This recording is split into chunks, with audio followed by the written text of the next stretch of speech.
ಪೂಜೆ ಪುರಸ್ಕಾರದ ಬಗ್ಗೆ H D Kumaraswamy ಕೊಟ್ಟಂಥ ಸ್ಟೇಟ್ಮೆಂಟ್ ಇದೆಯಲ್ಲ, ಅದಕ್ಕೆ ಸಂಬಂಧಪಟ್ಟಂಗೆ ಡಿ ಕೆ ಮಾತಾಡಿದ್ದಾರೆ. ನೀವೆಲ್ಲ ಕದ್ದು ಮುಚ್ಚಿ ಮಾಡ್ತೀರಿ ಸ್ವಾಮಿ ಪೂಜೆನ, ನಾನು ಓಪನ್ನಾಗಿ ಮಾಡ್ತೀನಿ. ಹೌದು, ಶತ್ರುನಾಶಕ್ಕೋಸ್ಕರನೇ ಮಾಡಿದ್ದು, ನಿಮ್ಮಂಥವರಿಂದ ತೊಂದರೆ ಆಗಬಾರ್ದು ನಮಗೆ ಅನ್ನುವಂಥ ಕಾರಣಕ್ಕೋಸ್ಕರನೇ ಪೂಜೆ ಮಾಡಿರೋದು ಅಂತ ನೇರವಾಗಿ ಹೇಳಿದ್ದಾರೆ ಡಿ ಕೆ. ಲೀಡರ್ಗಳು ಕುಂಭಕೋಣ ದೇವಸ್ಥಾನಕ್ಕೆ ಹೋಗ್ತಾರೆ, ಏನೋ ತಮ್ಮ ಅಸ್ತಿತ್ವ ಉಳಿಸ್ಕೋತಾರ, ರಾಜ್ಯದ ಜನರು ಕೆಲಸ ಮಾಡ್ತಾರ, ಹೇಗೆ ಅನ್ಸುತ್ತೆ ಸರ್? ನೋಡಿ, ಎಲ್ಲರೂ ದೇವರೇ ಕಾಪಾಡಬೇಕು, ಅಧಿಕಾರ ಬೇಕು ಅಂತೇಳಿ ಅಲ್ಲೆಲ್ಲೋ ಶತ್ರುನಾಶಕ್ಕೆ ಹೋಗೋದು, ಅದು ದೇವ್ರು ಕೇಳೋದು, ಅಧಿಕಾರ ಕೊಡಪ್ಪ ನನ್ನ ಶತ್ರುಗಳು ನಾಶ ಆಗಲಿ. ಇನ್ನ ಇವತ್ತು ಜನ ಲಕ್ಷಾಂತರ ಜನ ವೈಕುಂಠ ಏಕಾದಶಿನಲ್ಲಿ ಇವತ್ತು ವೈಕುಂಠದ ಬಾಗಿಲು ತೆಗಿತಾರೆ ಅಂತ ಹೇಳಿ ಒಂದು ಪ್ರತೀತಿ ಇದೆ.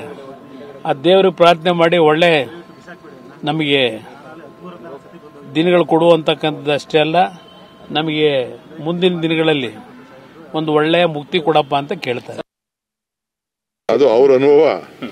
ಅವರು ಕದ್ದು ಮಾಡ್ತಾರೆ, ನಾನು ಓಪನ್ ಆಗಿ ಮಾಡ್ತೀನಿ.